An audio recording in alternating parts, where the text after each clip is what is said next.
Good morning, Emma Edwards. Welcome to Yellow Shelf. Thank you for saying yes. Thank you so much, Joe. I'm excited to be here. Oh, it's my pleasure. I'm more excited because I read your first book last year, Oh, and I couldn't get an interview and it didn't happen. But this book, yay, I was able to get to talk to you. Congratulations. Your book's out now, The Wardrobe Project. Tell us all about it. yes, it is finally out. It feels like it's taken a long time to come out because that period between writing and it coming out is long. But at the same time, this time last year it didn't even exist, so it's been a very quick turnaround. The book began as a personal challenge. So I was back in 2023, well, end of 2022. We'd come out of lockdown. I was sort of feeling a bit unsure about my identity and all of that. We were returning to the office. I was in a job that was really, really like knocking my confidence, was really not a good environment for me. And I found I'd really slid back into some old sort of shopping behaviors when it came to clothes. And so I thought, what if I tried to go a whole year without buying any? I knew people that had done the no new clothes, so they still do the secondhand thing. But I'd had a bit of a rocky relationship with secondhand, and that I just consumed a lot of it with a very clean conscience and a lower price tag. So I thought, no, let's really focus on the behavior. Let's try and do this for a whole year. And just the more I thought about it, the more I fell in love with the idea. So it began as sort of a money saving challenge because I worked out how much I'd spent on clothes during 2022. A lot of us placed Yeah. lots of lockdown and post lockdown online orders, and trying to kind of reestablish myself, who I was after that kind of period of shutdown. And I worked out I spent about 5 or 6 thousand Australian dollars on clothes, which is a lot, and I wasn't happy about that. But at the same time, I sort of said to myself, look, I'm not going into debt to buy this anymore. My previous relationship with spending was much more chaotic than that. I'd come a long way with the money side of things, but I thought if I was spending that money and I loved all my clothes, fine. But I've spent all that money and I still feel like I've got nothing to wear. So something's going wrong somewhere. So I jumped in 1st of January, no more stuff, didn't buy any clothes for the rest of the year, didn't do any secondhand, didn't do any renting, just worked with what I had. And it was life changing. It's mind blowing the honesty in this book, because the book's not just about, not making purchases for a year. It's also about self-reflection.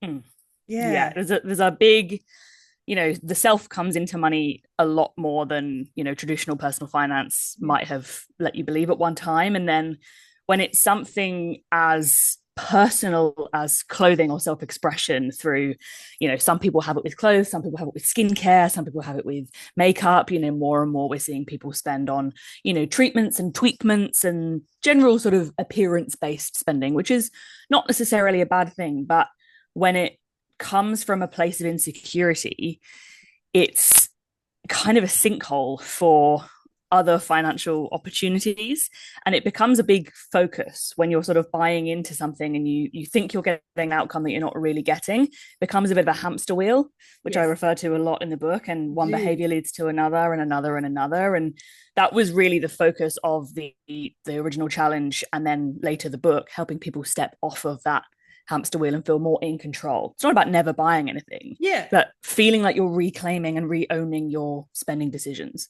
Yeah. And I think we've all been in the hamster wheel, or we've all reflected in others on that hamster wheel. And Mm, there's a huge sense of being out of control. So your book's incredibly reflective.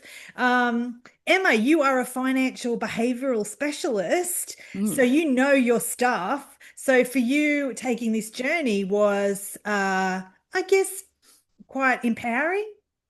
Yeah, it was really empowering. And, I'm obviously fascinated by financial behavior and human behavior as it relates to money. And I sort of use myself as a petri dish to test theories and test why we do things and kind of meet those emotions and then talk about it. Because I often find that people say that I'm verbalizing something that they really relate to, but they've never really understood in themselves before. Yeah. Um, Especially for women and spending, especially on, quote unquote, frivolous things like clothes. There's a lot of shame around that. And there's a lot Yeah. of feeling that, because it's not a necessary purchase, you must just be able to stop. And if you can't, then there's something wrong with you. And so we kind of tell ourselves, oh, we'll stop, or I won't do anymore, I won't spend as much this month. But we're really ignoring the kind of environment that that's all existing in, which is one of consumerism, where our transactions are completely sped up. There's no friction in the purchase process anymore. You can see Yeah. something you didn't know existed 3 seconds ago and add it to your cart and pay with your phone without even getting any cash out. Yeah.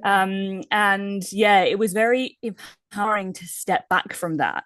And Mm. actually, the process of it in itself was empowering for me, but then it was very powerful to then sort of reflect on what that means and reflect on how consumerism not only profits off of our insecurities but upholds them. And I never really thought that stepping back from buying would have the impact on my self-image that it did.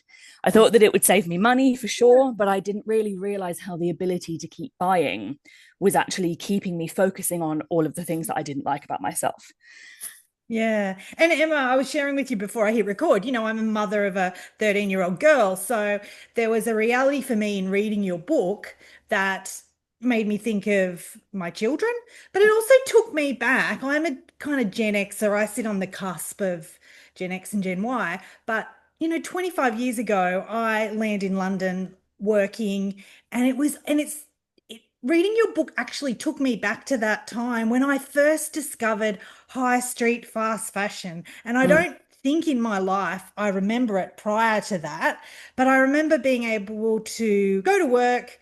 At the end of the day, I could go to a high street, I'll name no stores, and just buy a t-shirt in every color for a few pounds and go out, mm, like that. And reading your book, it just took me back to that.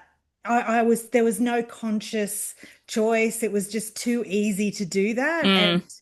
yeah, I related so much to your book, and obviously related as a parent, with future generations of mine, and what that looks like. Emma, congratulations. This book is fabulous. I know it's going to resonate with many. It's the perfect timing, as we kind of transition into that, being considerate about our new year options. If we're curious about you, because you're also a podcast host, you do so many fabulous things. If we're curious about you, your work, connecting with the book, point us in the right direction, and I'll put it in the show notes. Yeah, absolutely. Yes, I do. I do many things. Obviously, I'm very focused on the wardrobe project at the moment, but I was Yeah, like, oh, yeah. I also have this.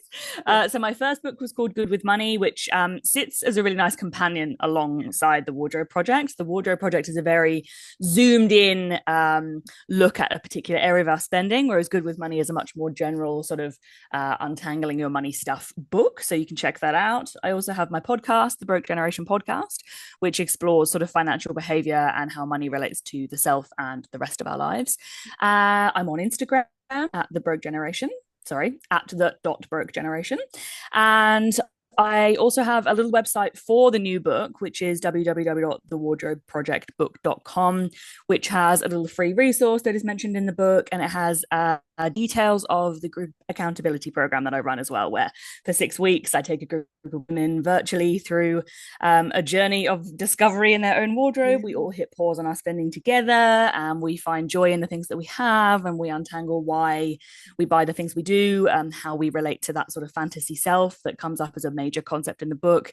And people have had like really good outcomes from that, and the community aspect makes it really impactful. So you can learn a lot about the concepts and things in the book, but if you want to put it into practice with a group of others, I'm running my next one of those programs in Feb. Oh, awesome. Well, I'm Yeah. going to put in links in the show notes. Enjoy the journey of book launch. You know that time is crazy. I'm Yeah. so grateful you made some time for Yellow Shelf. It's super exciting to be able to share your book with our audience. Emma, all the best. Thank you so much for having me. Cheers.